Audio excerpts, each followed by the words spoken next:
Olá, estudante! Salve! Sejam muito bem-vindos à nossa primeira videoaula de Física do módulo 4 do segundo bimestre. Me chamo Velf e sou professor de Física da Secretaria de Educação do Estado do Rio de Janeiro. E nesta videoaula vamos conversar sobre magnetismo e seus efeitos, principalmente o efeito elétrico. Vamos falar sobre os ímãs? Os ímãs são velhos conhecidos nossos. Desde a Grécia Antiga, Tales de Mileto já filosofava a respeito do magnetismo. Os ímãs são classificados como artificiais e naturais, uma vez que também podem ser construídos por nós e usados na indústria.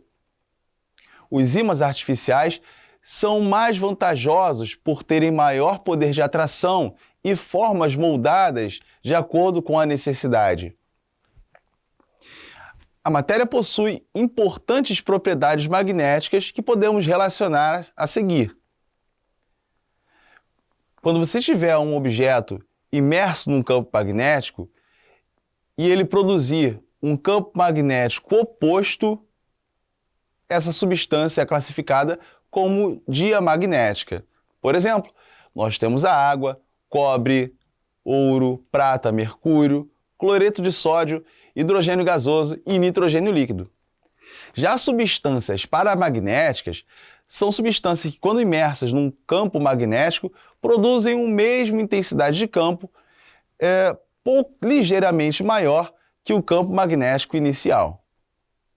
Exemplos de substâncias paramagnéticas são o sódio, cálcio, alumínio, urânio, oxigênio e magnésio. Por último, temos as substâncias ferromagnéticas que, quando imersas num campo magnético, o campo magnético do seu interior tem uma intensidade muito maior que a inicial. Observe que toda a amostra magnetizada perde temporariamente sua capacidade de magnetização ao ser aquecido. Os ímãs possuem polos de nomes diferentes: o Polo Norte, onde emite energia chamada de campo magnético, e o Polo Sul, que recebe o campo magnético. Ao aproximarmos os polos dos ímãs, percebemos que os polos de nomes diferentes sempre serão atraídos entre si. Os polos de mesmo nome sofrem repulsão quando aproximados.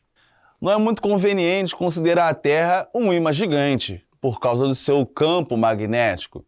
Na verdade, devemos ficar atentos à sua origem, que é uma combinação entre o movimento das altas correntes que possuem íons de ferro e níquel, ou seja, materiais condutores de energia elétrica, em uma temperatura muito elevada, agindo em conjunto.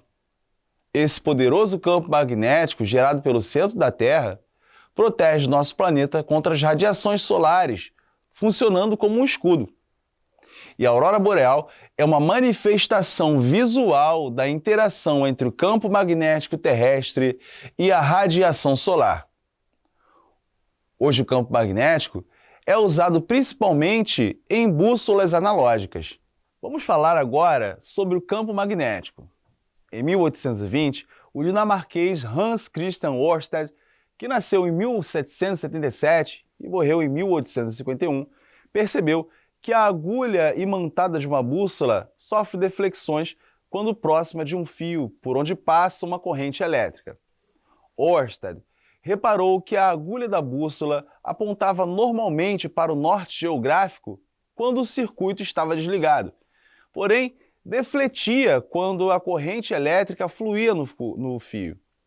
Após meses de pesquisa, a conclusão de Ørsted foi que cargas elétricas em movimento eram capazes de criar campo magnético. O fio que conduz a corrente elétrica atua como um ímã.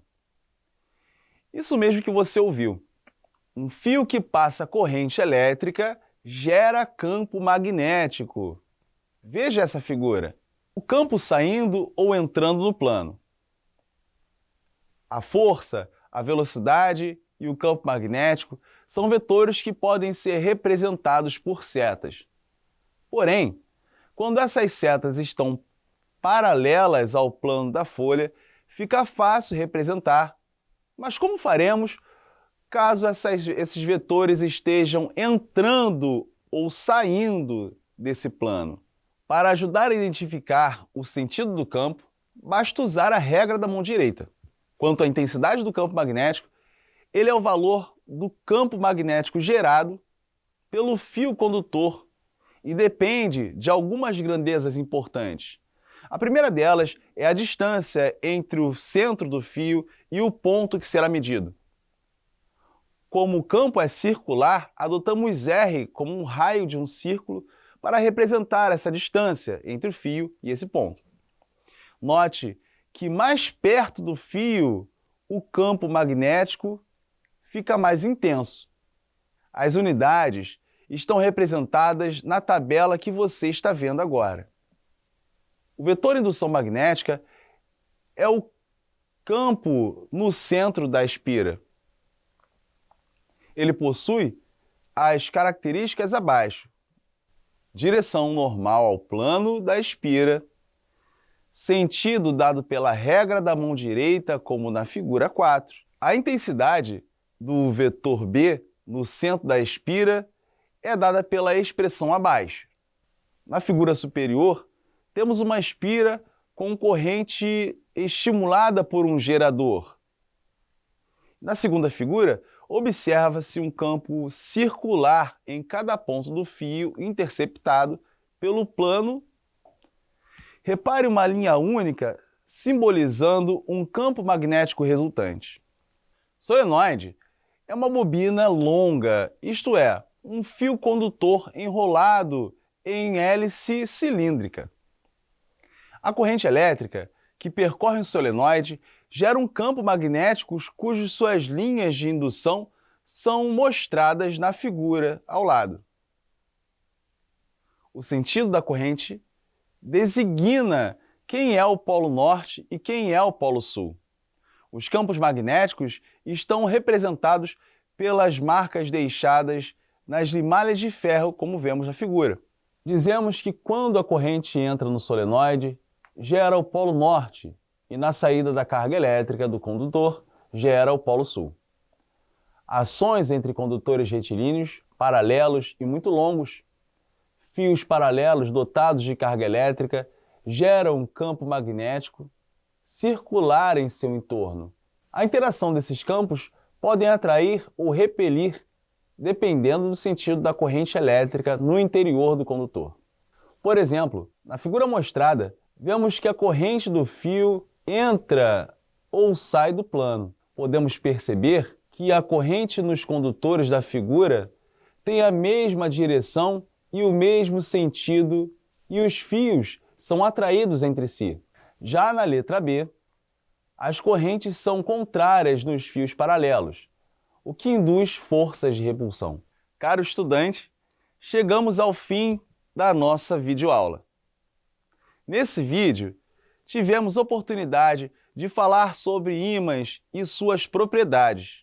Mostramos os efeitos magnéticos da corrente elétrica e a interação entre os fios condutores, produzindo carga e força de atração. Aguardamos você no próximo bimestre. Um grande abraço!